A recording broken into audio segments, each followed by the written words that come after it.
Hello, one and all. Welcome to Do As We Say, Not As They Did, the only podcast that will come to you with the latest in dating discourse, relationship rhetoric, and all sorts of disasters that you can only find online, and only people who will ever be discussing it are right here.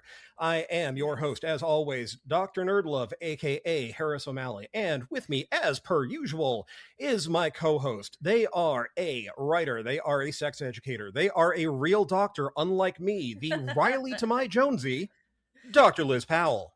Hey, Harris. Good to see you again. Are you ready Good. for this? I'm ready. And folks, we have a special one for you today. We are talking about a show that has been on everybody's lips, a show that is a blend of masculine beauty, the sweet sport of hockey, people's emotions, dealing with the idea of what does it mean to be a man. I am, of course, speaking about Shoresy Season 5. Oh my God. I haven't No, seen sorry, I'm just fucking Shorzy. with you. We are Look, I'm talking sorry, about Heated everybody. Rivalry. I tried That Letterkenny. It didn't hit it for me. I don't know. Maybe I didn't give it enough. Who knows? Stone the Heretic. Although, I will say, there is a lot of crossover between Heated Rivalry and Letterkenny and Shoresy because both are created and showrun by Jacob Tierney, Yes. who, if you watch Letterkenny, you know him as Glenn. So just imagine Glenn is the reason why Heated Rivalry is the way that it is. Yeah. So this show is my doing. I forced Harris to watch Heated Rivalry because of course it is a huge component of my personality now. I am so happy to be talking about Heated Rivalry because there are so many angles from this that we could talk about. And I've been reading the Most of them books kind of ever blowing from since. the back. Look, not always. You never know. I've been reading the books. I've almost finished book 6 in the series, which is the most recent one that's been released. Book 7 is on its way out. And what a lovely universe Rachel Reed has created. Yeah. So where do we want to start with this, Harris? Well, why don't you start with the breakdown, and then we can start getting into like what we thought and whatnot. Sure. So for anyone who hasn't seen it yet, which I don't know what rock you've been living under, Heated Rivalry is a gay hockey show. It is a story of two young hockey players who over the course of about a decade begin as lovers and develop a very deep emotional relationship while playing as star hockey players for rival teams. It is a show that has it was not given the best chances for success when it was coming out. It was made for a small Canadian streamer called Crave, and HBO picked up the distribution rights for I think the US and the UK, I think a week or two before the first episode was released. It was not given a lot of fanfare. There was not a lot of buzz about it online aside from the book's fans. And then once it released, it was such a good show and people loved it so much that it developed a huge amount of momentum. And now you have Connor Story hosting SNL, who played Ilya Rozanov in the show.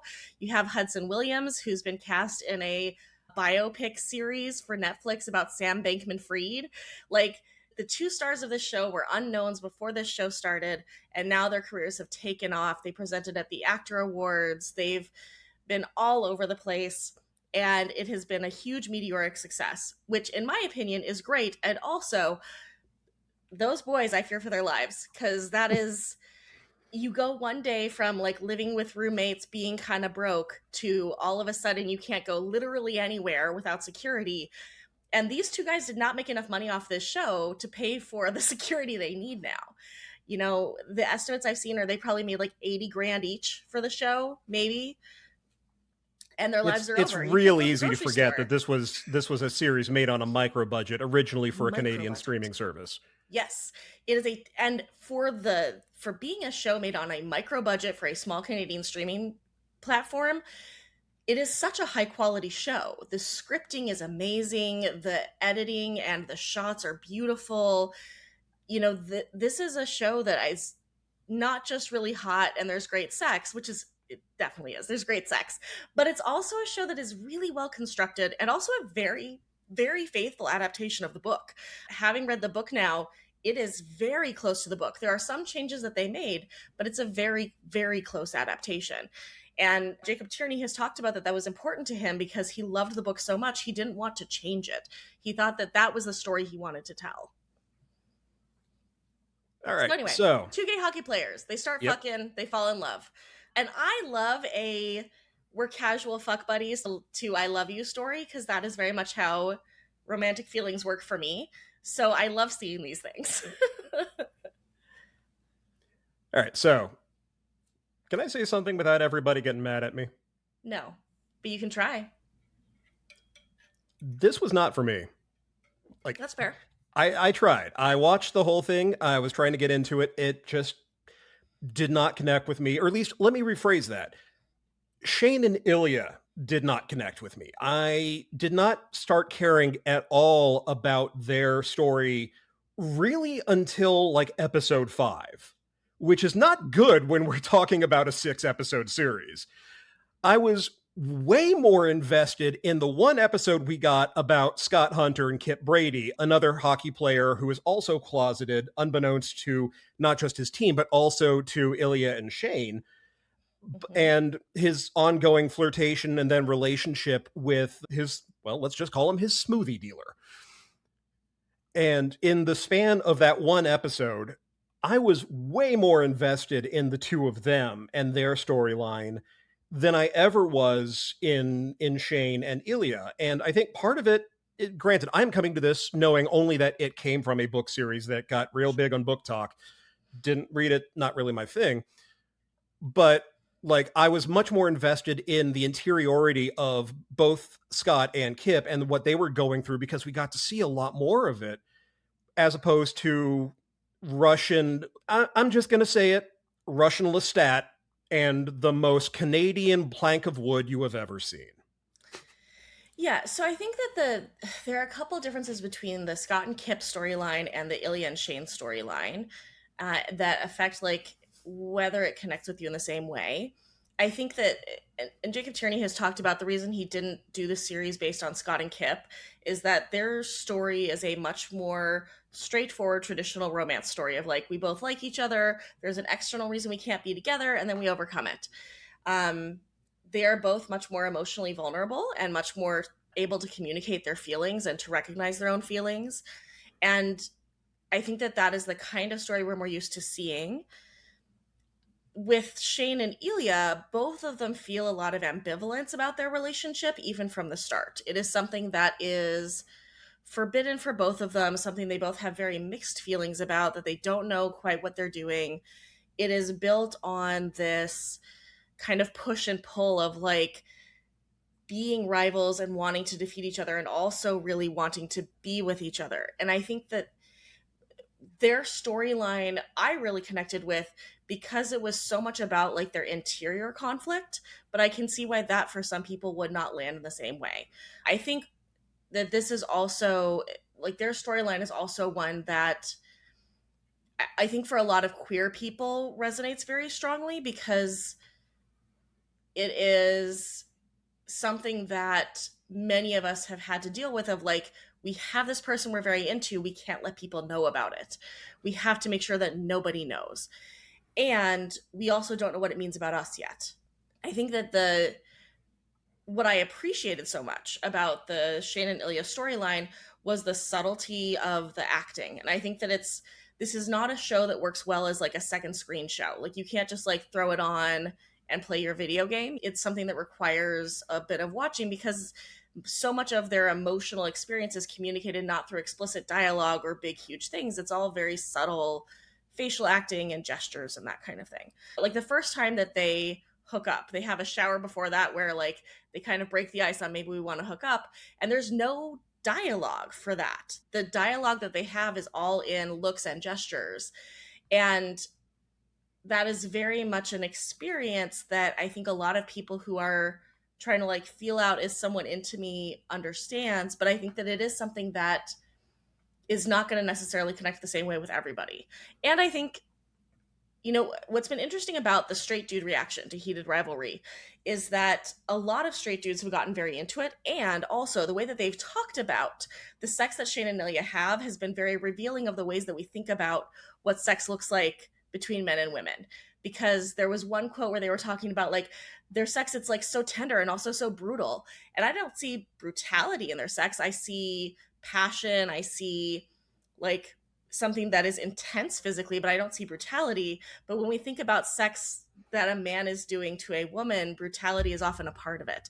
And I think that what I appreciate about this show is the way that it helps us to unpack our assumptions about what sex looks like in relationships between men and women, because it forces us to face those assumptions when it's two men having it. I mean, all true things. And just to be clear, when I say it wasn't for me, I don't mean it was bad. This was an excellently put together show. It's just that I did not connect with the characters.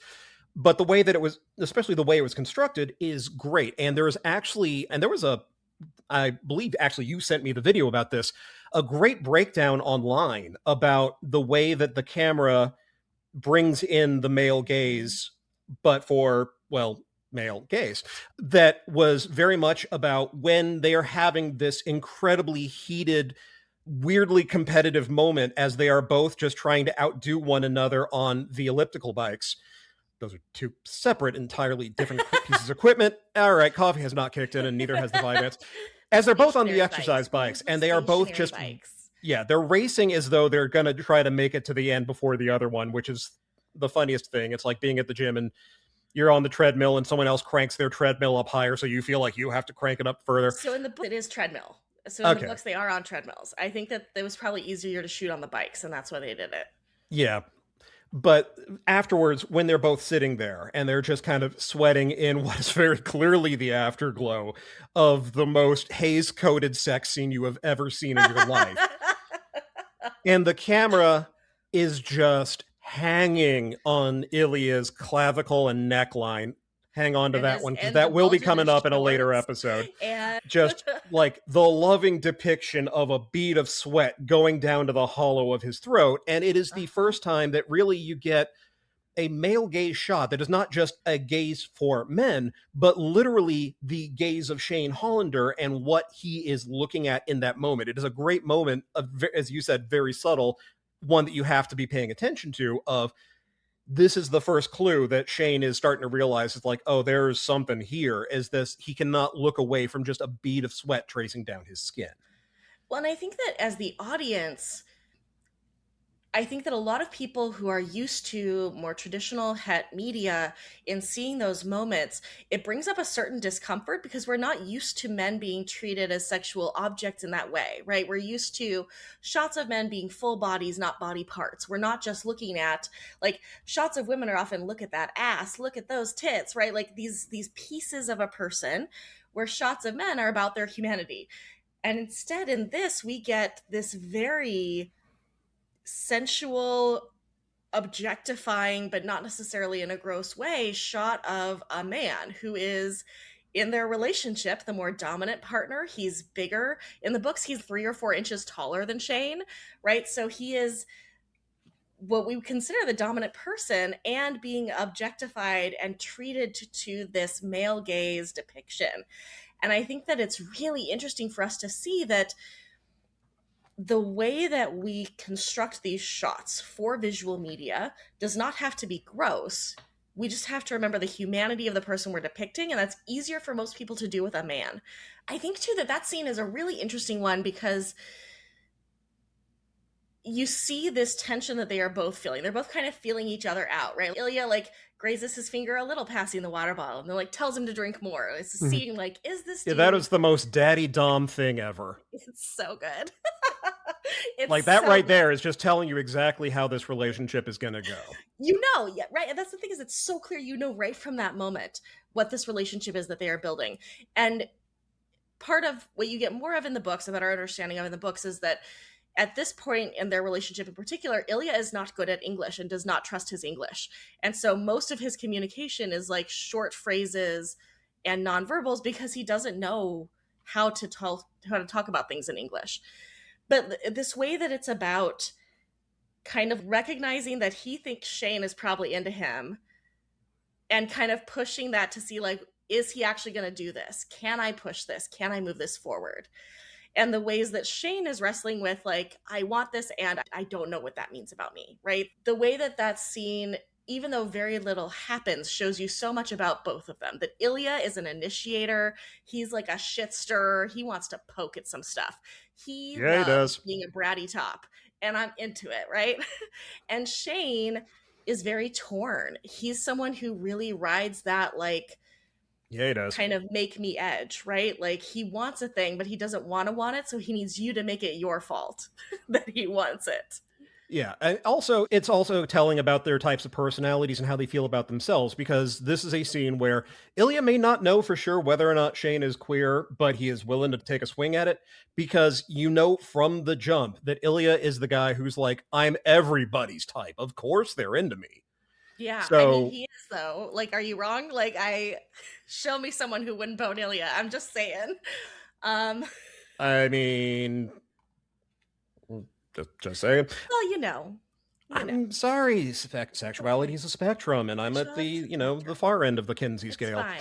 It's fine. I don't understand it, but good for you. Hey, Um, I apologize for it every day of my life. yeah. Although I do I have to also say that scene is also just like one of the when they're sitting there in the showers, and you can tell that they have neither of these men have touched a carb in years, yeah. So which is this is why really you can tell important. that Ilya's all about that cake. Okay, so this is a really important point that I we can detour on right now. So something that Kristen Cherico was talking about on the Night School pod was that she loves Heated Rivalry, and we are in a like thin apocalypse right now where everybody is trying to get as thin as fucking possible. I was just looking at pictures of people's outfits from the Oscars, and oh my god, emaciation chic is back in, and Heated Rivalry threw gasoline on that fire. When you hear them tell stories about stuff on set about how they got their bodies, they talk about that there's a video of the actor who plays Shane Hollander, Hudson Williams, crying on set because he's trying to make his way through the 2 pounds of ground beef they were each eating that day to be able to keep up their muscle mass. And what is happening? Here's the thing, I think they're both very hot. And I also want us to bring back hot people who look like people and have eaten a carb at some point in their lives.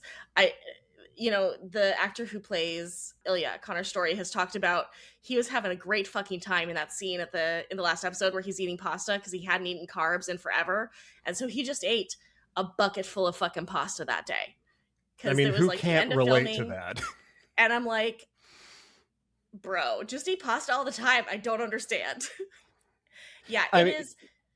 Everyone in this show is real thin and real hot, and most of it I get, but Kip has that body, the smoothie guy. Like mhm. Kip, that's okay, I sure. So mean, no we one are in talking this about whole a show twink has a real in body. New York City, so Yeah, I mean, like he is a big city gay, and big city gays are often very, very thin and fit. And also, the orthorexia that this show is going to reinforce is so fucking huge. It's a problem. In the books, they do deal with this some, that like Shane is real particular about his diet in a way that's unhealthy for him. And that's one of the plot points for like his story arc over the second book that he's in. But it is particularly in the time that we are in right now where everyone is on fucking Ozempic, everyone is getting as thin as they can in a way that is super unhealthy. It is not helpful that they look this way. It is not helpful that everybody looks dehydrated and starved. so this is going to be coming. This is coming back to the joke that I made at the beginning about Shoresy, which again, another show about hockey, about men and their relationships, about masculinity. This is in fact a show that does what you say. It's one that has a whole lot of different body types, all of which are seen as being varying degrees of like hot and sexy at different points, where you've got people who basically look like well-intentioned fire plugs who are romantic rivals for other guys who are more traditionally hot. You've got Shorzy, played by Jared Kiso, who, while in good shape, does have, a little softness, a little bit of a belly. He is someone who does not spend all of his, he's very active, but does not spend all of his time in the gym. You've got people who are older and, look older. You've got people who are tall and skin and ripped, and all of them are very clearly seen as being attractive, as seen as being very desirable. So I'm not shit talking when I say if you enjoyed Heated Rivalry and you also enjoyed Ted Lasso and you want to see the weird like Cronenbergian Brundlefly of these two shows, Shoresy is actually a very good show for you. But yeah, no, it is a show that is very much for following the same, like, everybody who is hot is going to look like this very specific look. And it's one that, while yes, you can sort of justify a little bit that they're athletes, so they are going to be in amazing shape. If you look at a lot of pro athletes, they may be in Don't look like shape, they may be that. muscular, but they don't have that. You can count their veins in their obliques. Yeah, they all look like slightly meaty cheese graters, and that's not what pro athletes look like, because pro athletes can't do that. That's not a performance body, that's an aesthetic body. And I think that this is something where people get really confused about, you know, what is like a healthy body. Those bodies are not particularly healthy, particularly especially in a long-term way. Like, your body Mhm. needs more fat, your body needs more on it in order to be healthy. Professional athletes are big and strong, but they aren't that ripped because that kind of ripped impacts your performance. You Yeah. can't do a huge long football game when you're never eating any carbs and you're not getting enough hydration. Like, that's not, it doesn't work that way. And so it is like one of my biggest gripes with the show is that we are in a time where the expected body shapes and sizes are so freaking restrictive, and it is so terrible right now. And fat phobia is surging in unbelievable ways, and this show is not helping that at all. And the way that Hudson and Connor talk about their bodies is also not helping it at all. And I do wish that there was a way that it looked at this more. You know, there are other characters that the books follow that could theoretically have more like real people bodies, and we will see what happens as they go into season 2 and which storylines they pick up for season 2 and which ones they don't. For those who aren't familiar with the book series, there are 6 books that have been released by Rachel Reed. The first one was Scott and Kip. The second one was Shane and Ilya. The third one was that Ryan? Yeah, Ryan and Fabian. Was it? Or was there one before that? And then there's one with Eric Bennett, who's a goalie, and who does he get with? Kyle. So remember at the bar, everybody's like, "Thank you, Kyle." Gets with Kyle. Then there is Troy Barrett and Harris, the social media manager. And then the 6th book is back to Ilya and Shane. Book 7 is supposed to be, I think, at least partly about Ilya and Shane, but there's many different like love storylines throughout this series of books. I'll be very interested to see which ones Jacob picks up on, because they all have very interesting angles that they bring to a gay hockey player, right? Or a queer hockey player. The Ryan Price one is fascinating because he's this like 6'7" defensive giant who's used as the like bully to fight everybody, to take care of like the Yeah, more he's the performing goon. teammates. He's the goon, yeah. And he gets traded every year. They mention him in the series when they're on the couch at Ilya's place eating their tuna melts. They talk about like, do you know Ryan Price? He's like, oh yeah, I played a season with him. What's he like? Not what you'd think. So Ryan Price, this giant fucking goon with like Viking hair and beard, is very into femme men and ends up with a super femmy violin player who wears makeup and jewelry and androgynous flowy sexy clothes all the time, which I would love to see that. I would love to see that so fucking much, because he talks about like how he's so into the way that he wears his makeup, and he's so into this like deep V-neck jumpsuit he wears, and like not 2 mask dudes, not mask for mask. Let's do this. um the Eric Bennett storyline is fascinating because he had been married for 20 years to a woman and then ends up being really into this dude. And they do the classic, like, oh, we're not like dating. I'm just helping you get experience with men. And we're just like buddies. But we both want to be more than buddies, but neither of us will say it. Mm. And then Troy Barrett was friends with one of the most shitty ass homophobic players in the league and is gay, and had been friends with that dude because he found out, because like he had been raised by a bully, and so you align yourself with the bully and that's how you stay safe. And instead he falls for this very out adorable gay boy who grew up on an apple farm and wears pride pins all the time, right? So there's so many interesting storylines they could cover. It'll be interesting to see where they go with the next season. I do think that picking Shane and Ilya as the central storyline was a good choice, because I don't think that a Scott and Kip show would have been as compelling, right? Like, you can do an episode of Scott and Kip, but could you do 6 episodes of Scott and Kip? You know, where's the drama, right? Like, where's the conflict? And I think that that's. Go ahead.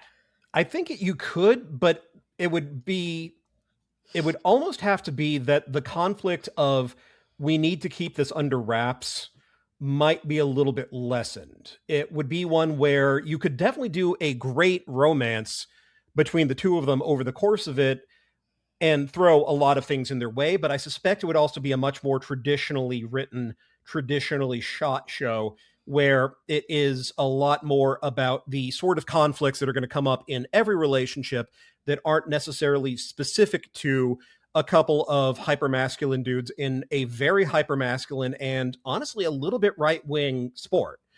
Which it was interesting watching the U.S. hockey team at the Olympics and watching all of them bro down right after a whole bunch of people suddenly got real interested in hockey because of Heated Rivalry.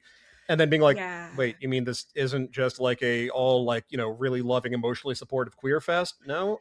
Well, so they have blown all of the... So after Heated Rivalry came out, men's hockey and women's hockey were both having huge surges in like interest and attendance. And then the men's hockey team broed out with Kash Patel, laughed about the women's hockey team with Donald Trump, and went and ate sad, cold McDonald's at the White House, and then put out some shitty ass mealy mouth statements about how like, oh, we didn't mean to be like mean about it. It was just a joke. And they have blown every bit of like positive regard and like heat that they had gotten from this show, because the people who are fans of Heated Rivalry don't want to see people eating sad McDonald's at the White House. Like, that's not what they're there for. And this is going to sound weird. It's bad. It's real bad. It's going to sound a little bit weird, but they don't want to see real hockey. They want to see Heated Rivalry hockey, because one of the things, and this is such a minor thing to take me out of the show, because I've watched, you know, I'm not a hockey fan, but a good friend of mine is, and she's taken me to a lot of like Stars games. And leaving aside the absolute lack of fights on Heated Rivalry, where there totally would have been like just gloves coming off every couple of minutes, the fact that everybody has perfect teeth the entire time is just a thing that was just making me go like, well, in the book, every single one of you needs a flipper. Like in the book, they talk about that, like Ilya's teeth are bought teeth. Yeah. So, but yeah, no, I think that what people wanted was a hockey league that at least knew to not blow the gift they have been given, right? Yeah. Like, we don't need them in their hearts to start really accepting gay people. We just need them to not be openly fascist. That's it. That's all we needed. And I was listening to someone talking about the coverage of women's hockey at the Olympics, that on American networks, the coverage of women's hockey games, of the U.S. women's hockey team, who has won far more medals than the men's, has been far more successful than the men's, they would talk over the women's hockey game about men's hockey. They brought on the two brothers who are on the men's hockey team and had them talk about the men's hockey team over the women's hockey game, which is so profoundly fucking insulting. Can you imagine that happening in reverse? Them bringing on two stars from the women's hockey team to talk about the women's hockey team and how great they are in the middle of a men's match while they're not even acknowledging what's happening on the ice? No, would never fucking happen. Never. And if we're being honest, which of those two leagues do you think actually accepts queer people? Right? Like, women's hockey, explicitly queer, because you know what? It's real hard to have a women's professional anything sports league without a whole fuck ton of queers in it. Yeah, it's the thing that always gets charged at like the WNBA. It's like, oh, it's just all lesbians. It's like, and? But yeah, I think it would actually be kind of funny to have like, they will. Yeah. I would love to see like, you know, a championship where, you know, the Lakers are going up against, I don't know, Golden State. We'll say the Spurs. The Lakers are going up against the Spurs because I got to root for the other home team. And then the entire time they just have two members of the NBA. I thought they were disbanded for being terrible. The Spurs? No, the San Antonio Spurs, they're still around. Are we sure? I mean, it doesn't Oh seem yeah. like they're doing much. I'm out here in Oakland. We never hear about them. I'm just Oh yeah, saying. no, Victor Wembanyama has been having a massive, massive season. But no, the imagine if they were having the championship game and they just kept bringing on members of the WNBA to talk about their game and how they've been having a much more dominant season than the regular NBA, which Yep. incidentally is true. More people are going to the NBA WNBA games than to NBA ones. And that's the thing is that I think this was a huge opportunity for the NHL to ride the coattails of something that was giving its reputation a laundering without them having to do anything.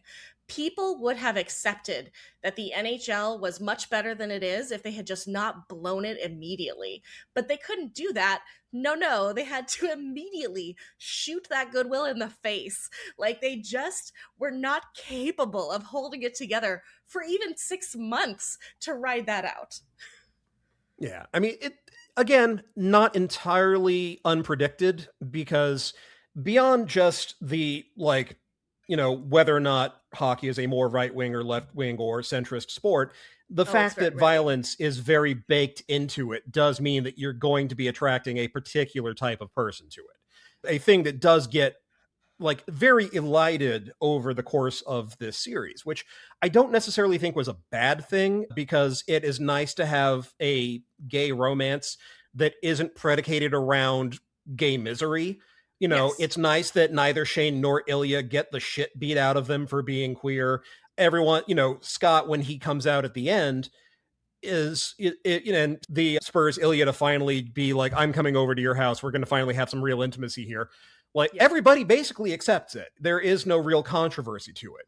And So as in the books, we just don't get that spot, yeah, right? Like, yeah, yeah, I'm just in the show. yeah, There is no real controversy. It goes pretty smoothly, which I'm okay with. It doesn't, we don't need that sort of tragedy to be in every gay romance, just as we don't need that sort of tragedy in every hetero romance. If hetero couples can have relationships where it's not defined by one of them being tragically injured or dying or, getting raped or whatever, then why don't we have stories for queer people who don't, bury their gays at the end, where it doesn't have that weird morality tale of, oh, they were happy, but their happiness comes at a price, and the price comes as their happiness was only temporary. yeah.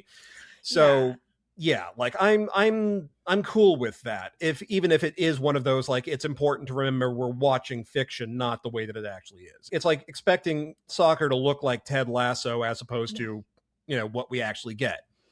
Well, and I think too that, part of it is that where we leave the story is right after Scott came out, and we don't see people talking about that other than Shane and Ilya because we go from his like coming out moment and his speech at the awards to the cottage.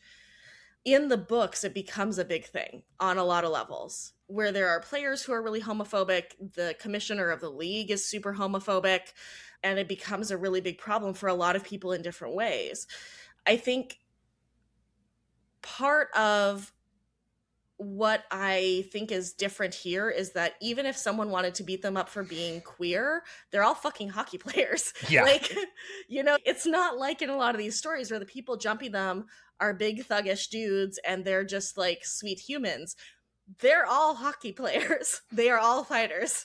Yeah, they are down for the violence. They are down to slam some So, people into some boards. like, if you imagine trying to jump like a regular person in the neighborhood versus trying to jump a pro fucking hockey player, one of them has a lot more risk involved. I think too that it's important that we have this story that's not about trauma. And Yeah. I saw a really interesting video talking about several of the moments in this show as helping people have corrective emotional experiences. The scene where Shane gets like outed to his parents and then talks to them about it.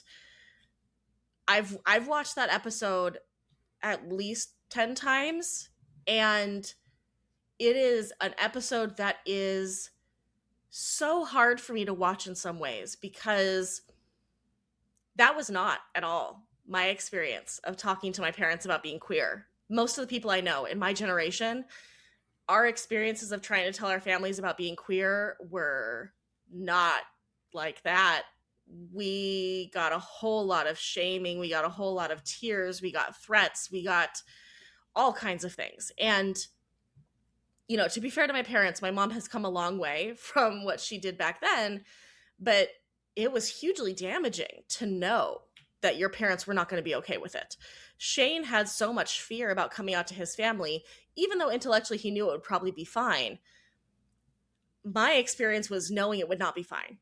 I Yeah. knew that it would not be fine. I just didn't know how not fine it would be. And to hear Shane's mom apologize to him for making him feel unsafe to come out breaks me every time. Like, There's some irony in that the coming out scene that is probably more accurate in terms of like Gen Xers and elder millennials, where, you know, could have gone worse, but it could have gone a lot better. Oddly enough, is probably Iceman explaining to his parents that he's a mutant in X-Men 2. no, that actually is real. That's so real. That is absolutely 1,000% a queer coming out scene. And they've talked about that. Like, X-Men is like the mutant powers is in some ways, you know, a metaphor for racial relations, a metaphor for queerness, depending on the era in which the comics were written. And yeah, that is way more real of like, look at this thing. And they're like, oh, you're a fucking monster. And Yeah, boy, one family member going like, well, clearly you could just, you know, stop doing this. And another one, and not the family member you would necessarily expect, being the one who initiates violence against them by reporting them. yeah, So, yeah, that's, again, it's a story where, you know, it may not be everybody's experience, but it's nice to have a story where it ends pleasantly. it is a more common experience these days. I think Yeah. that, you know, these days, more folks when they come out are encountering parents who are affirming and kind. I have no idea what that's like, but I'm happy for them. And I think too that part of when we're looking at media, right? I think there's always a balance between making media that is reflective of reality as it is and making media that is reflective of the reality that we want. I think that when it comes to queer stories, we have so much media that is about reality as it is, that is about the ugliness and the difficulty and the hardship. And we need so much more about the reality that could be, the reality that we want, the reality of acceptance and of things being okay, where it's not perfect. Like, this is not a frictionless environment for them, but it is one where the friction is not coming from the people closest to them. The people who matter the most to them are happy to see them happy. And I think that it's so important we have those kinds of stories because it's hard to build a world we can't imagine. Until we can imagine what that world looks like, it's going to be hard to get there. Yeah. And one thing, and I'm saying this as a straight person who, you know, is very much on the outside of a lot of queer culture. So this is a thing that I have noticed, and you can speak to this way better than I can, was it was interesting how many things that they bring up in the show that go by unmentioned, but do kind of get a very pointed look at it and saying, like, this is part of it too. Like the fact that Ilya is bi. He is canonically bisexual. He actually makes that point in his, you know, he's not just with Svetlana because she's his beard. They have a genuine attraction to one another. He just leans a little bit more gay, and he is especially much more like, you get the feeling this is the first time he's ever fallen for someone. It is. He And says so, explicitly. yeah, He's only ever loved one person. yeah. Yeah. So he is now, you know, experiencing this, especially in a place where he can finally be at least a little bit freer, because another thing that does come up is the fact that Russia is a horrible place to be any flavor of queer. And Yeah. also the way that Shane dips out for a while to date not She's supposed to to be Jennifer Lawrence. yeah, She's not supposed to to be date J-Lo. not Jennifer Lawrence. Yeah. A comparison that gets even more pointed when you realize that she is playing Mystique and they're doing the Yes. X-Men. Yeah. I did, while admittedly I did like the fact that they take Jennifer Lawrence and go like, look, nobody's that gay where with their relationship, but also just the fact that he tries. He is trying to be, if not gay, then straight. And she's the one that has to be, you know, I'm a woman in Hollywood. So I have had more gay boyfriends than you have. I know what's going on here. Yeah. No, that's so at the start of episode 5, we get an amazing conversation between Rose and Shane where Rose is like, hey, do you think you might be gay? And he's like, what? No. And Like, she's like, no, what? Sure, No, though? no. Like, have you tried? Because I have a hunch. And some people have criticized that scene as like her telling him who he is. And I don't agree with that. I mean, she is, but not in the way that I think they mean. No, like when I was a baby queer, right? I discovered I was queer because I was going to the gay club because it was one of the 2 clubs in town you could go to if you were under 18. And I had been telling my friends that I thought this girl was really pretty. And I was like, well, but I like dudes. So, like, whatever. I just must think she's really pretty. And they're like, you can like both, actually. Mhm. You can like both. And I needed someone to point out to me that that could be true in order for me to be able to then accept in myself that I was bi. I think for a lot of queers, it is not a like purely internal, like, I am this thing. They often have to have someone sit them down and be like, honey, it's okay to be this thing. You can do that. That's okay. It seems like this might be a thing for you. So it's okay. You can do that. And the kindness with which she handled that was so beautiful, right? Mhm. Like she was not at all feeling hurt or upset or rejected by him. She was just like, yeah, it seems like there's something going on here. So that's fine. Let's just acknowledge that. She, And that's cool. yeah, she handled it with all the grace of a James Marsters character. Yes. A Yes. man who apparently is destined only ever to be the other guy, and the one who's going to be cool with the fact that the designated heroine is going with someone else. I mean, except for in what was that show with Christina Sonic? Applegate about the grief group where he was the twins. Anyway, Getting and a he little was a afield. real shitty person. Anyway. One thing I do like, I have liked about this show, and a thing that you mentioned earlier on, is how much it really has spurred conversations among straight men.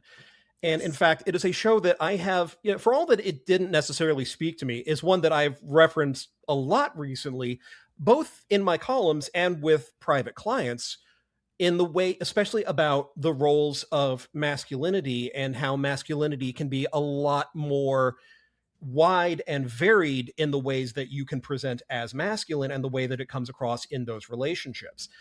Like Ilya and Shane, while both being, both being men, both being very, almost stereotypical at first in the ways that, Ilya is the top, Shane is the bottom, Ilya is the initiator, Shane is the receiver, is also the way that those are not clear cut and dry roles where Shane is the passive partner in this at all times, or that No. Ilya is the domineering, do as I say, bend down, kiss my boots, dom top.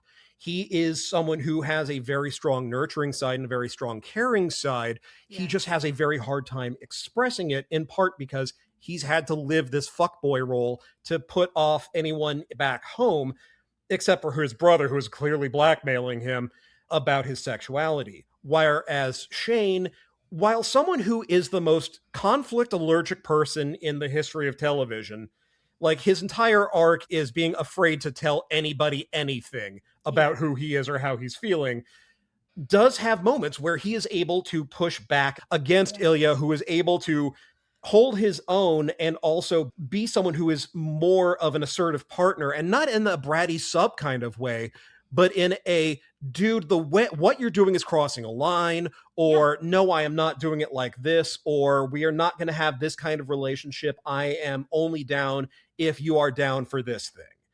Yeah. And So I don't think yeah, Ilya's it's nice brother's seeing blackmailing him. that Because wide variety of masculinity in yeah. these relationships. I don't think Ilya's brother is blackmailing him. I think that faggot is a common insult in Russian, the way that they used it. It's not clear that he actually knows about Ilya. I think it's more that he just hates Ilya and always has. And Ilya has kind of always been the like identified punching bag for the family in some ways. Well, he's paying for his brother's entire lifestyle. Yeah. And the number of times that his brother calls up and says, "Hey, where's my money?"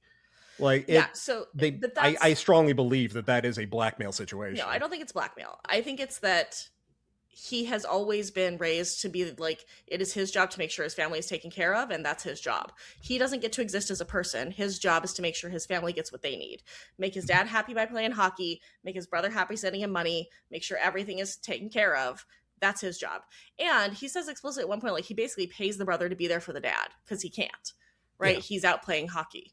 But I do agree that there's different ways of masculinity. And I think that what I really appreciate about this story is that in a het romance, it is almost always the woman who is like pushing forward the emotional vulnerability and having to hold space for the dude to figure out how to be a person and talk about his feelings.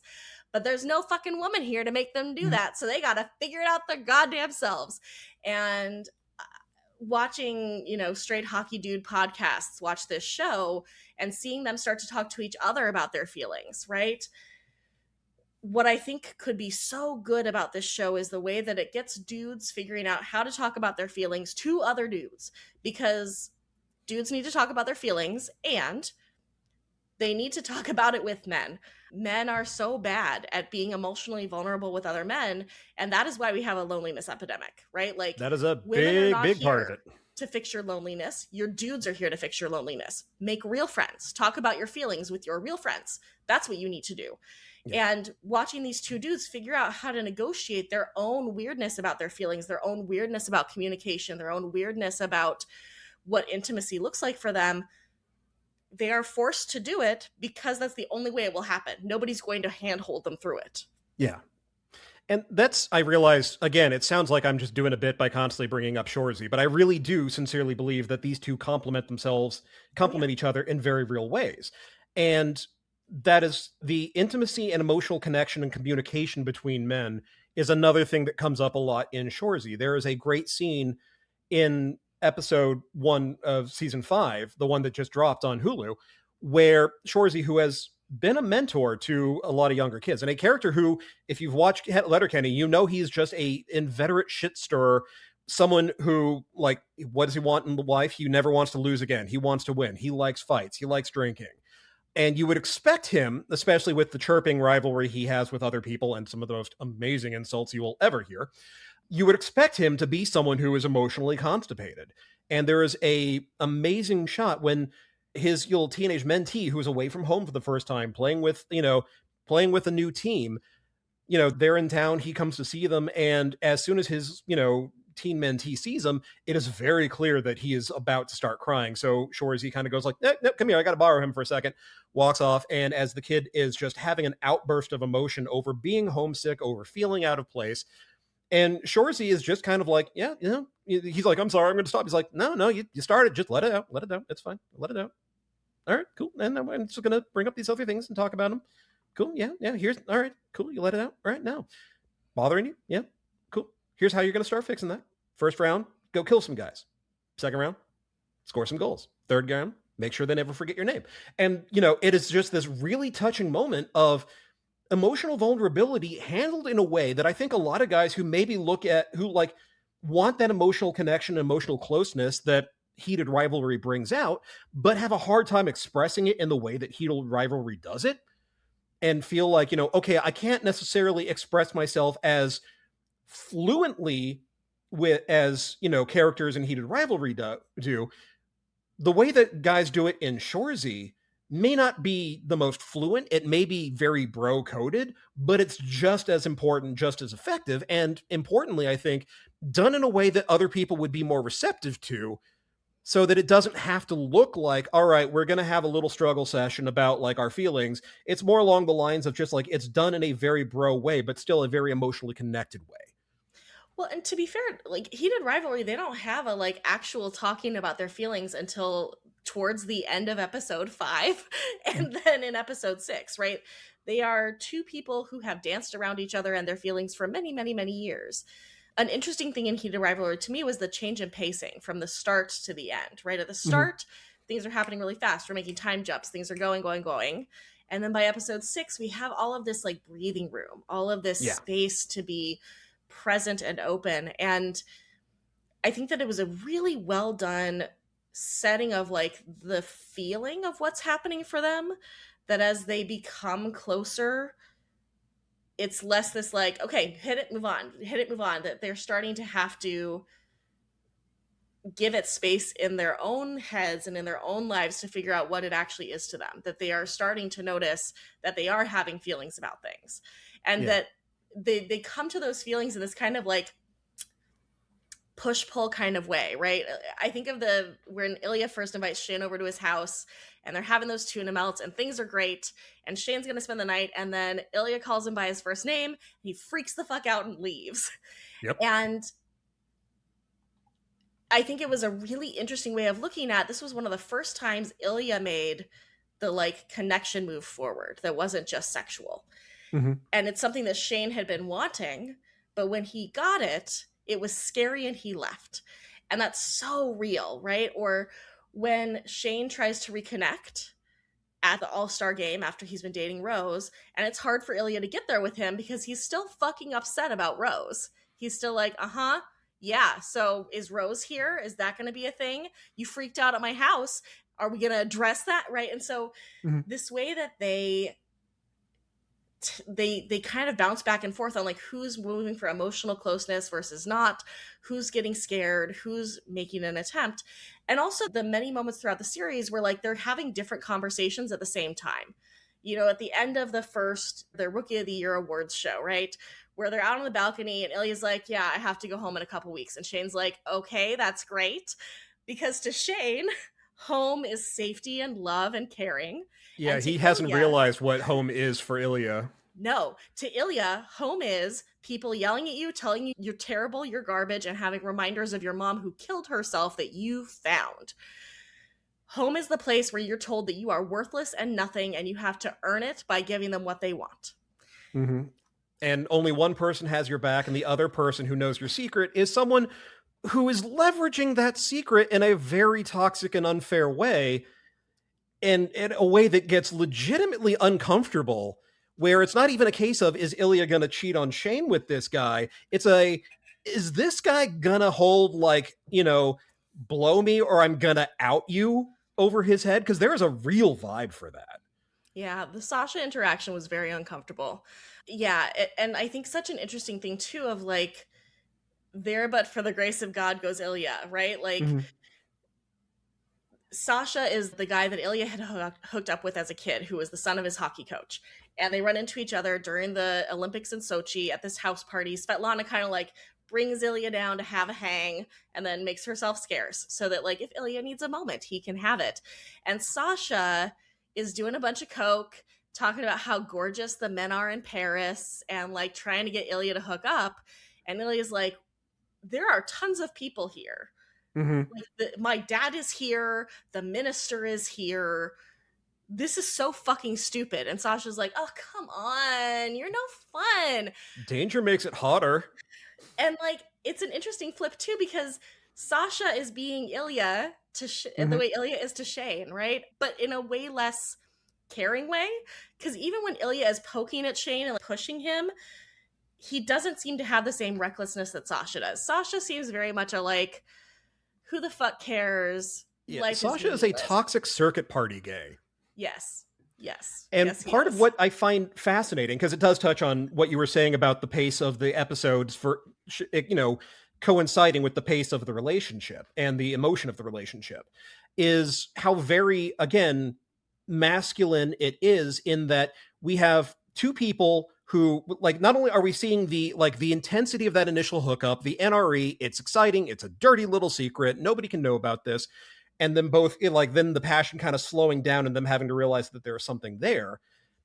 That is a very male thing, whether you're gay or straight. I know it is especially a gay, gay men thing of a lot of sex, not much connection. But also what we are really seeing are two people who are occupying roles who think that this is how they're supposed to be, where you can tell that Sasha is who Ilya has based himself on while he is in America. He is the role model that Ilya is following because this is the only guideline he has. So he is a very hit it and quit it kind of guy. And the only person he's ever, going to come back to is Svetlana. But over time, realizing that I don't want to be this guy, like it is not doing it for me the way that it used to, or maybe it never did in the first place. And the same thing with Shane, where Shane is having the thrill of the forbidden mixed up with the most Catholic guilt for a non-Catholic character you have ever seen. And slowly starting to realize it's like, him trying to figure out, well, I want this, but do I want this? I feel like I should want this. I should want to hit it and quit it. but he is always the one that is, he's not always the one making the emotional bids, but you can always tell he's the one that kind of want, he's a little shocked that Ilya is willing to get him off after Ilya's gotten off. He's the one that's a little shocked that Ilya wants Mhm. him to sleep over and to cuddle. He's expecting it to be But he a wants it, blow and right? go Because like situation, and he's a the little confused by it. He's trying to live as that kind of blow and go kind of guy, and he yeah. can't do it. Yeah. Well, because, like, the invitation to Ilya's house was after we see Shane in the elevator being like, we didn't even kiss, right? So Shane is wanting something more, and then he's offered it Mhm. and freaks out, right? Yeah. And I think that it is very much about both of them struggling with what does it look like to care about something that isn't just one specific thing, right? They both get to care Mhm. about hockey. Shane gets to care about his family. Ilya doesn't really get to care about anything else, like Yeah. kind of Svetlana. And that's one of the big departures from the book. In the book, Svetlana is not a hugely recurring character. She's just like one of the people that he hooks up with. Whereas in the show, they did a really good job of using her as a way to give him an anchor and a place to like experience certain things or like to bring a connection to his life in Russia. Yeah, it's But interesting that both of them are figuring out. Go ahead. she and what's her name, Rose, are both characters who serve very similar roles for the Mhm. characters in slightly different ways, but in both cases, it is the only place where they're able to breathe. Yeah. And admittedly, Shane's ability to breathe only comes at the end when they break up, and she tells him, like, hey, listen, you're not really fooling anybody, including yourself. And it's the first time you hear him kind of almost audibly exhale the entire time. So Yeah. it's interesting that they, even in a show that is very conscious about like not having someone fulfilling the female role in the relationship, still does have women being the safe space, if you will, for the two of them to finally open up and admit a lot of important things to themselves. Yeah. And I think part of that too is that, something that a lot of the hockey podcaster folks have talked about is that hockey as a sport is a weird sport where they don't actually have a lot of free time ever. And so most of them don't have friends who aren't hockey players. Your season is very long. You get a very short summer. You're traveling a lot. There's a lot of games. So most pro hockey players, it's hard for them to maintain a friend connection with someone who's not in the league because they're just never home. They're never around. They're always doing other stuff. And I think for both of them, Rose and Svetlana are like the person who's willing to show up despite the craziness of their schedule and like keep being there Mhm. and who's not a part of that toxic culture, right? Yeah. Everybody else that they're close to is a part of that culture, is a part of that world. So they can't feel as safe being open with them. They can only feel safe with someone who's outside of it, and finding someone who's outside of it who's going to keep showing up as your friend when you're never there is hard Mhm. to do. Which is also one of the things that makes it interesting about the relationship with Shane and Rose, in that they work well together, both as a couple and as friends, because they're kind of in the same boat of Yep. my schedule means that I will never have a normal relationship. Rose Yep. is going to be in another city all the time for months at a time, and then probably have to go back to do reshoots. Shane is always in training. When he's not in training, he's on the road. When he's not on the road, he's recovering. So, like, they're both in a position of we understand each other on a much deeper level than other people are going to, simply because we have very similar lives. And Yep. that, again, that is a thing that I really like about this show, is how much is gone unspoken but is still there, because unlike a lot of other shows where they will beat you over the head with a hammer, Jacob Tierney trusts his audience to pick up what He he's putting does. down. Oh my God. There's such a lack of like exposition for the sake of exposition, right? Yeah, Everything there's is no so as you know, carefully Bob. done. Right. As you know, Bob, we've been friends for 10 years, and in that 10 years, I've only seen you have a drink one time. Like, none of that. Mhm. None of that.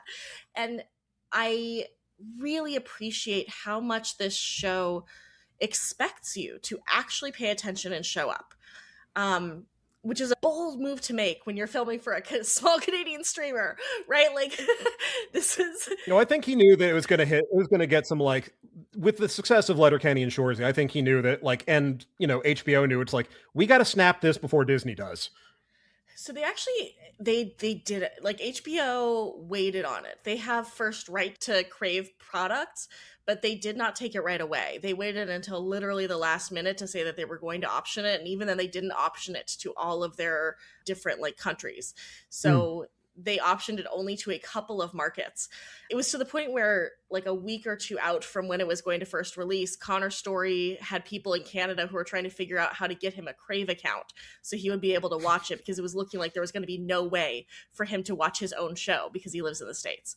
Yeah. I don't think HBO knew they had a hit on their hands. I think Crave might have had some idea. I think Jacob Tierney knew it could be big, but I think nobody knew it was going to be this. I think everybody had hopes that it would find an audience and that people would like it, but I don't think anybody knew it was going to be this. I think this is very similar to like K-pop Demon Hunters and what happened with that. It was a property that people were like, yeah, sure, whatever, throw it up, here's a little bit of money. And then it became enormous because it was something made with so much heart that it's compelling in a way you cannot manufacture. So much of the intellectual property, so much of the media we're seeing these days is based on like algorithms and boardrooms and maximizing the use of IP we already own and trying to like kick into some nostalgia. And when you have a K-pop Demon Hunters, you have a Heated Rivalry, you have a Sinners, right? These are things that were made by people who are so fucking passionate about it that they put everything they have into it. And they found a team who was also passionate about it, who would put everything they had into it. And they made something that is just undeniable. Even if it's not for you, you can still appreciate the craft in it. And Heated Rivalry in particular, like with K-pop Demon Hunters, grew almost entirely based on word of mouth. It was not something that was pushed by the streamers. It was not something that was pushed by almost anyone, to the point where, like, when it was starting to release, they had Connor and Hudson doing endless promo media tours with even the smallest outlets that would ask them questions because they wanted to get it in front of anybody's eyes. Yeah. This was not something that was treated as a winning property. It was treated as a tiny little thing. At least we won't lose much money when it comes out. Just like K-pop Demon Hunters, right, was sold to Netflix for $30 million by Sony and has gone on to win the freaking Oscar for Best Animated Picture and for Best Song. So I think that part of what is happening here is that the big corporations do not actually have a feel for what is going to be successful. They're looking for something that has enough markers of previous successes that it feels like a safe bet. And then they're like putting tiny bits of money towards things that are like, yeah, sure, whatever, it's probably going to go nowhere. And then seeing those things explode.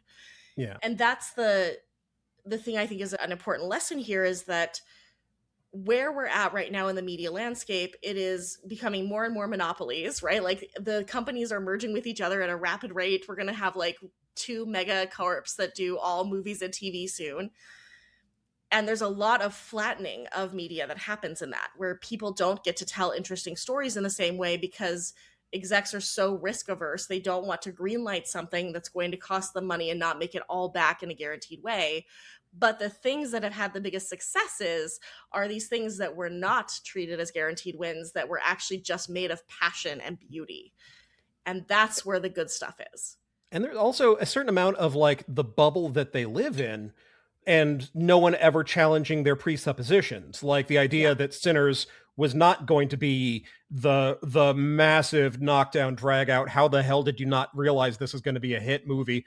Because they had all convinced themselves that not only is horror niche genre, but Black directed horror is even more so. And, you know, so of course we don't need to care about this. And then the narrative of like, of course Sinners isn't going to do well. What the hell's wrong with you? Yeah. Whereas I think Jacob Tierney and others knew damn good and well what they were doing, because what they did was they went to a genre based on a property of people who may not be the largest group ever, but are absolutely rabid ferals who are the sort of person who is going to grab someone by the lapels and go, you need to watch this now, or I'm going to unhinge my jaw and eat your head. Because two ways, right? When you have an audience that passionate, if you make something they don't like, you are ruined. Right. Like, but it has to be good. This is why I think there is like so many like surprise hits out there that like people don't see coming, but then turn into one of the biggest juggernauts you've ever seen. To go a little bit weirdly afield here, the series Dungeon Crawler Carl is one that I stumbled across entirely because someone made an offhand comment on it. And it's a self-published Kindle Unlimited series in a genre called lit RPG, a thing that I have never been interested in, but someone basically said, like, yeah, I really enjoyed this. I gave it a try and read the first book. Spent the entirety of the first book going like, it's not bad. I don't know how I feel about it. 7 immediately downloaded books later, I am telling all of my reading friends, like, you need to read this. And now my brother, someone who does not read fantasy at all, has been listening to the audiobooks and understood the new achievement birthday message that I sent him. So it's a case of there are people out there who have a better grasp on where the audience is, but also understand that while the initial audience is small and very, very niche, they're also extremely evangelical. So if you get them on your side, they will become the army that produces the results for you. Very much like K-pop Demon Hunters, where everyone who was into Blackpink or BTS or any of the other ones saw the music and went, I must tell the world. Yeah. Yeah. And I think that, again, it takes a good product, right? Like if K-pop Demon Hunters had been trash, it would not have gone well. If Jacob Tierney was not such an amazing showrunner and director, this could have crashed and burned so hard. And I think the thing is, you need to find the person who is passionate about that thing that they are making, right? Like the reason this came out so well is not just because Jacob Tierney is great at his craft, it's because he fucking loved these books and he wanted these books to be something, to the point where the reason this got made is he read the book, he loved it, he followed Rachel Reed on Instagram, and after she followed him back, he slid into her DMs to ask if he could get the rights to make this show.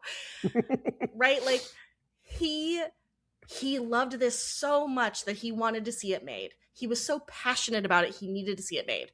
K-pop Demon Hunters, they spent 7-9 years making that because the woman who started it loves being Korean, loves K-pop, loves their culture, and wanted to create something fun and interesting from that.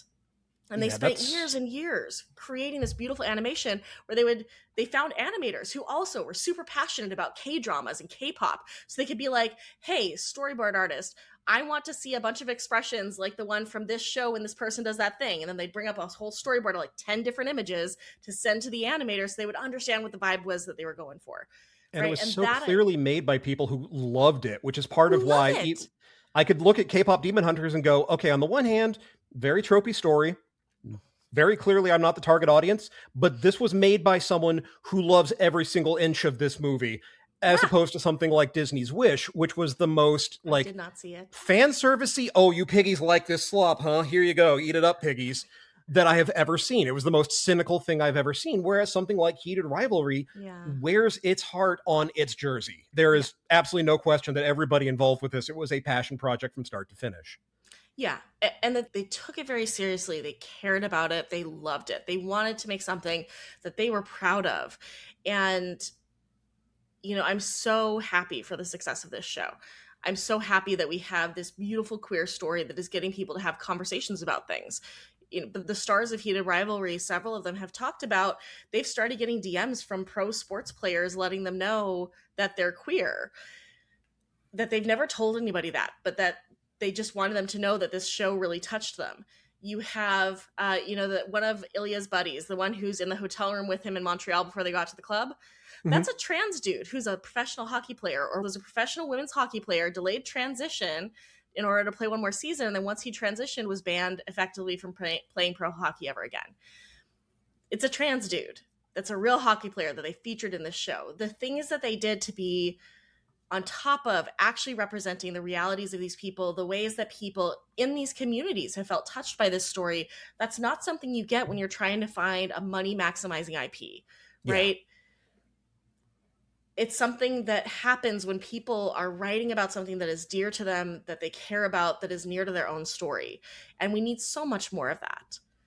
So it wasn't necessarily for you, but what was your favorite moment in the show?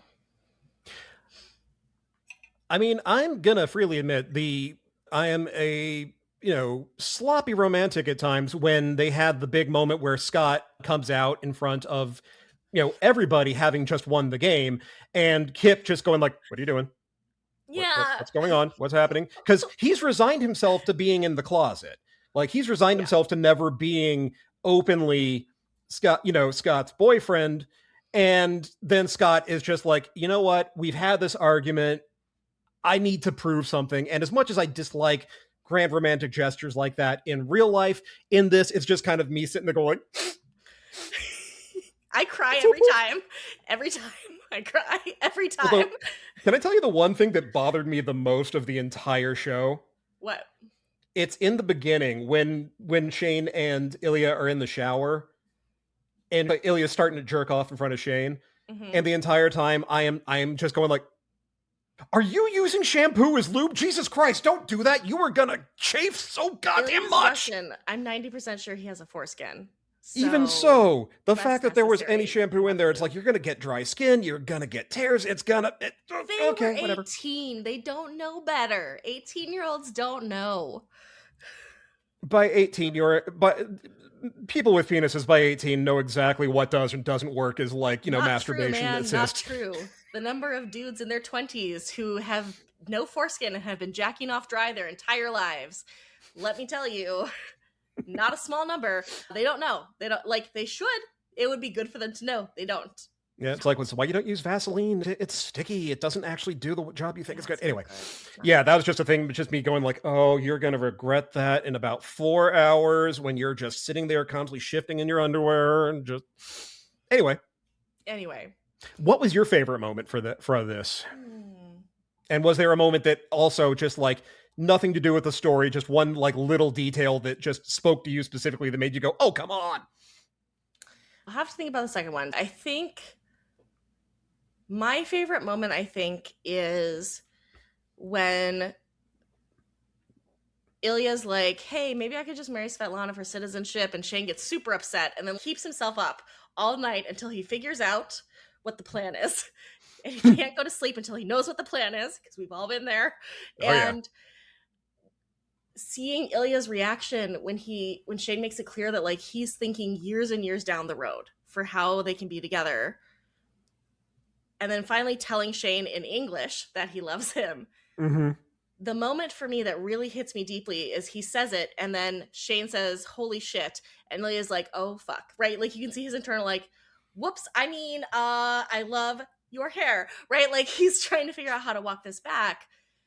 As a person who is very deeply romantic and has a very open heart and is often the first person to say I love you in a relationship, that moment when you've said it and the other person hasn't is fucking terrifying. And they let us hang there for a minute, and then Shane says it, and we see Ilya's relief, and like, ugh, man, to be loved the way that they love each other. Fucking amazing. Amazing. I'm trying to think if there's a moment that I have. I can't think of anything offhand. I did have a moment of like, why is Miles grinding up on Shane at that club? Like, bro's being a little bit forward. Like, he was like damn near making out with Shane's neck. And I'm like, you're in public. What is happening? And you're like friends with his girlfriend. And I get that you want him, but also what? You're in the closet too. If you're supposed to be in the closet, why are you grinding up on the back of Shane in a fucking club? What's going on? I missed the part about him being in the closet, but I was just watching that going like, from the moment I saw him with Rose, I was just like, okay, so he's her gay bestie. And well, yes. So like him grinding up on him, I was like, yeah, nope, this is a guy who's like, maybe he's heteroflexible. Maybe I can get something out of this. But yeah, no, that was one where I was like, that was one I could totally see coming. And then like Shane having that moment of not realizing in the moment of, oh wait, we're in public. Yeah. But that moment though, where like where Ilya looks across the bar and sees Miles and is like, fuck me. I'm trying to get over this dude and he's fucking here, isn't he? God fucking damn it. And then Shane. Yeah, he's here, and more importantly, he's here with a chick.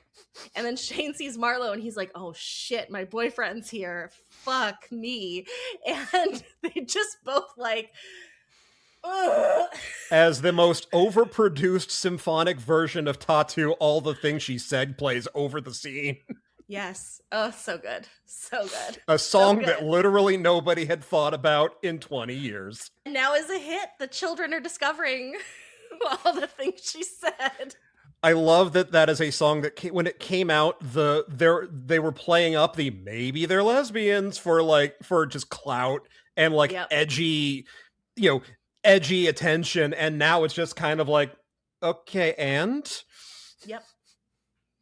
I mean, granted, it is a Russian band, so they were playing with fire at the time, but still, very different. Yeah. No. Yeah, man. I really enjoy Heated Rivalry. I enjoy it a lot. I think that there aren't a lot of media about man feelings that aren't like bro feelings, right? And I think it's a beautiful example of two strong, professional, masculine men figuring out feelings. And we need that. We need so much more of that. We need so much more man feelings. That's one of the things I liked about it, because the only other like property I've seen that is, well, I can think of two that are about man feelings are things like, Shrinking, or something like I Love You Man, coincidentally, both involving Jason Segel. But to some extent, right? Yeah. But where a lot of the discussion is in between guys who are not traditionally masculine. And it's usually in the case, especially in the case of I Love You Man, a guy who in a certain way kind of fails at being masculine in the traditional sense, where the whole point is that he just doesn't have a lot of guy friends because he's always been more of a girl's guy. So having two more traditionally het straight guy looking dudes talking about their feelings, I think is a big deal, because it's not just the, oh, you're not very good at the masculine thing anyway, it's okay for you to have feelings. That's one story. Having two very manly men doing the manly thing of, we are going to discuss this relationship, by God, and we're going to solve this, is a very refreshing thing to see, because it expands out who's allowed to have these conversations and expands, again, who the roles that masculinity can play, and isn't restricted to, rip slab beef. Yeah. And people talk a lot about the male loneliness epidemic and how like women should date men to solve it. And like, no, the male loneliness epidemic exists because men don't have friends. They have vague associates. They have colleagues, right? They have people that they run into frequently, people at whose houses they watch games, right? That a lot of cishet men do not have true friendships with their friends where they speak vulnerably about their lives and what's happening for them. They just have dudes they spend time with. And if you want to be less lonely, you need friends. And that can't always be women. You can't keep expecting women to be the people who hold your feelings for you. You need to start being a person with your friends, right? If you're a dude, do you have dudes you can talk to about your feelings? And if not, why not? Yeah. Why not? Sit down and watch Heated Rivalry with them. Tell them like, no homo, man, but like, can we talk about our feelings? But I think we've kind of plowed this one into the ice, and now the Zamboni's going to come by and sweep up the teeth. Hell yeah. So, yeah. It's been great. I actually have started getting back into ice skating. I was a figure skater growing up, so I don't love hockey players. They just ruin your ice. That's all they do. They smell and they ruin your ice, and they're rude assholes. But it did help prompt me to like actually get back into skating, because I quit skating for reasons, but it's been really nice to get out on the ice a little bit more and get myself a new pair of skates and see where I'm going to go with that. Yeah. And if you're someone who, like me, is not much of a sports guy, go see a hockey game. It honestly feels very different than like football or basketball. It is a wildly different vibe. And, for someone who may not necessarily have the sports fan gene, it may speak to you in a way that a lot of other organized sports don't. And if you're going to a hockey game and you support queer people, wear your gayest shit. Wear as many pride flags as you can. Bring a big one to wave around. Remind them that we're here and we're not fucking leaving just because they're assholes. But I think we're just going to have to leave it there. So just as we always do. Do as we say. Not as they did.